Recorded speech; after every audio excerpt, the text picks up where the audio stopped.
So the top box on button, unlock it there.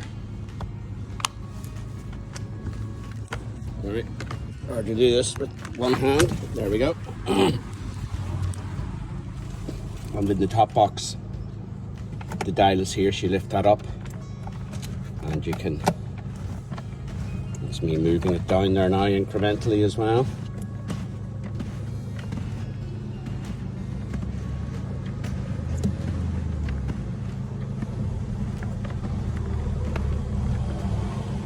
That's it fully down. And they've got a hydraulic ram in there, similar to what they have done for years on the K1600s and on the R1200s and R1250s. So there's quite a new amount of features on the TFT display now and on the controls. So you've got the menu button that we used to have on the old 1200s, 1250s, and we've now got this multi-select option here. So by default, the way it's set here, it controls the height adjustable screen. Put that up high for a bit, and then you can go through the various menu options like on the previous bike. So I haven't gone through this in detail yet, so I'll have a bit of a look and play with this so I can get more familiarity, and then I'll go through some of the features. Over on this, on the right hand side, this bike has the SOS option and instead of having a start button that was here, you've now got the button here which is sort of the on and off. So that's the on button now and then you start as normal with your red start switch. This bike here also has the connected ride cradle connected onto the navigation preparation, which is the same for the Nav 6 and the new Navigator that replaces the Nav 6. So I've got a quad lock case that doesn't fit into this, so I have to take the case off to get the phone into it. So I've also brought one of my quad lock mounts, and I have it connected to one of the Garmin bar mounts using the swivel adjuster. And I've also brought my Triple Tech tablet, which is running DMD2, and I also use OSM and mapping, so that will fit on here. So I've got a quad lock self-adhesive mount connected to the Triple Tech T9, and that's what I'm using to mount it onto the quad lock. Morning Rachel, how's the head this morning? Perfectly fine, nicely rested, nice hotel. So we're leaving here, going towards Palma, and then heading down towards Magaluf. Yep. And then going sort of down the peninsula, yeah, and down up around and up to Santa Ponsa. Santa Ponsa, and then hopefully up towards Formentor. Yeah, so we're going to go up the MA10, which is a coastal road, very twisty, very windy, up towards Formentor. So the whole thing should take us about 3 hours, stopping and having coffees and looking around and staying dry. So setting off this morning on our rental GS 1300 from Mallorca, not from Mallorca, from Malaquin Bikes in Mallorca. So keep watching. So we just made our way from our hotel towards Andratx via Magaluf and Santa Ponsa, and we're now in the old town square of Andratx. So this is the town centre, a few little cafes, but as you'd expect in January it's off season, so the place is pretty quiet, but it is very nice. And so this is more where a lot of the locals live that work in the likes of Magaluf and Santa Ponsa when it's high season, and they come back for a bit of normality. So the kids doing some of their gymnastics. And I'm just sitting over in this little cafe, going now for a coffee. Do you need a video? Are you liking your warm up with your coffee and wrap your hands around it? It's pretty chilly. I'm glad I brought my jacket. Yes, and I was telling you to bring your Knox one. Yes. I brought my Knox jacket, but I've got my Denesi eiderdown thing underneath, so I'm lovely and toasty. I might have to let Rachel. Might be robbing it. Yeah, and I'll be perished in the front of the bike, but sure, it's alright. As long as the Queen's good. Rachel, as long as the Queen is alright. Absolutely. I'm glad you understand that now, Dave.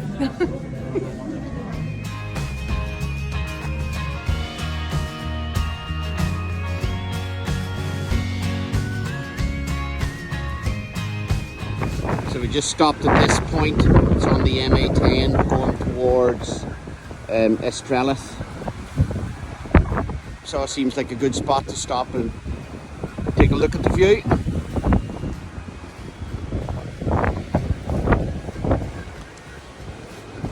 Rich has got her short pants on.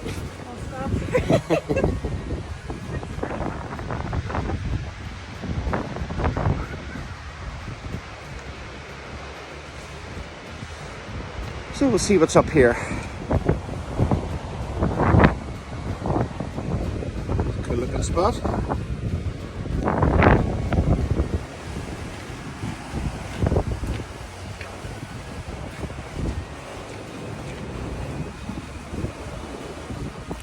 And if Steve Abel from A Bike Thing is watching the video, this is what it's like to have a life behind bars.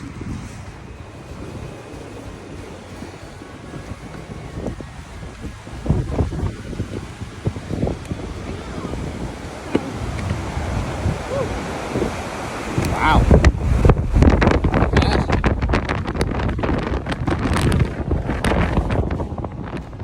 Pretty windy up here today.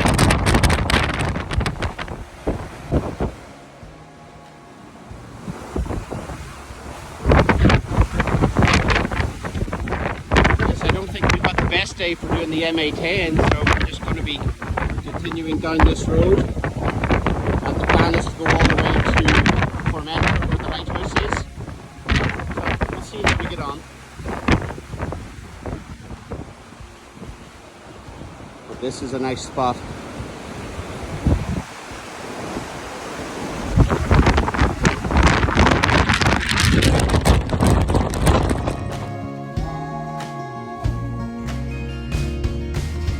There's some writing on this and I've taken a photograph, but it's difficult to read it.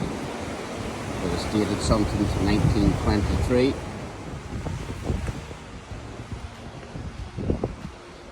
Taking the safer route down, Rachel?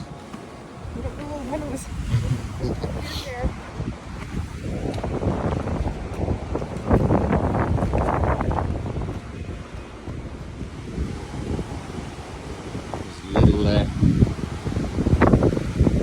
dwelling of some sort. Weather.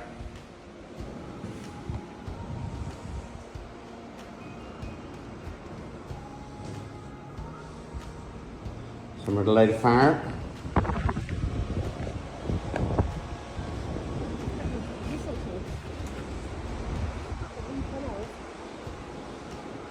You get under it and we get a kiss? Hold on now. Rachel thinks this is mistletoe, so we better get a kiss. Mwah. If you lost your footing, you'll be going for a swim. Ooh.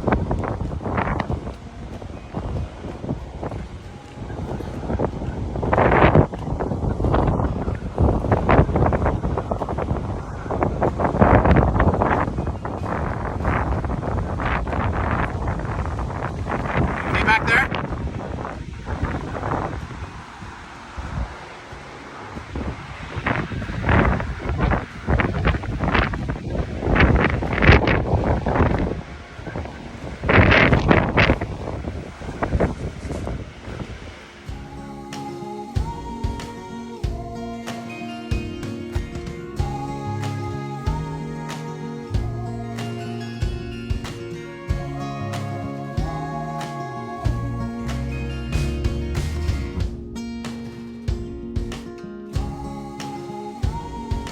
Okay, we're in this small town, Valldemossa, on our way up to up the MA10.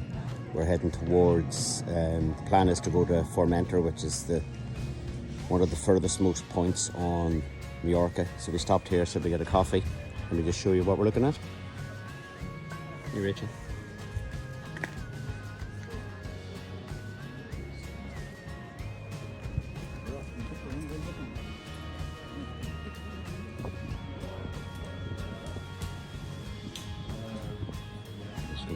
little side streets. This arch looked interesting, so we'll go up as far and see what this is.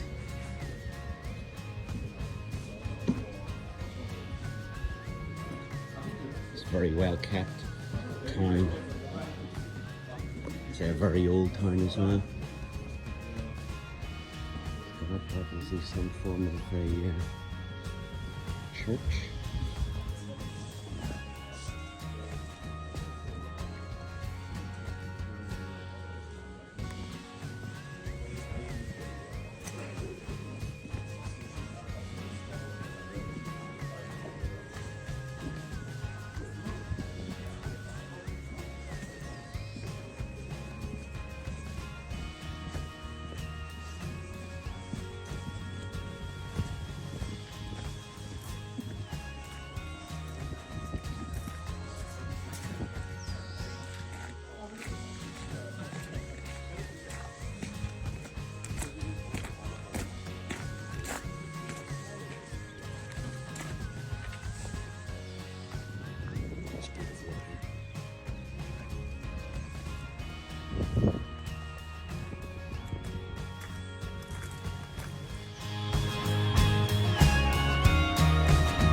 This is Cap de Formentor.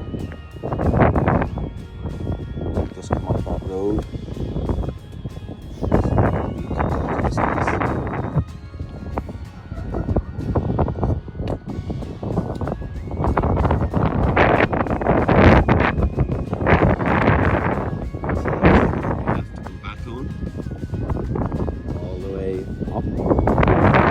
For the mountain, up through all of that.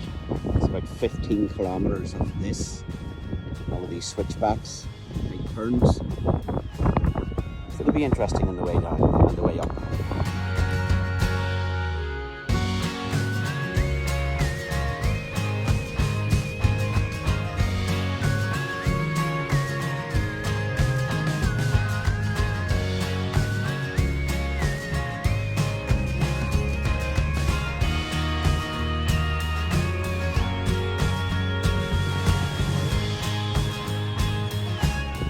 I'm just walking around the lighthouse. The lighthouse is above this building. You see the lighthouse keepers. Back in the day when we had people in the lighthouses.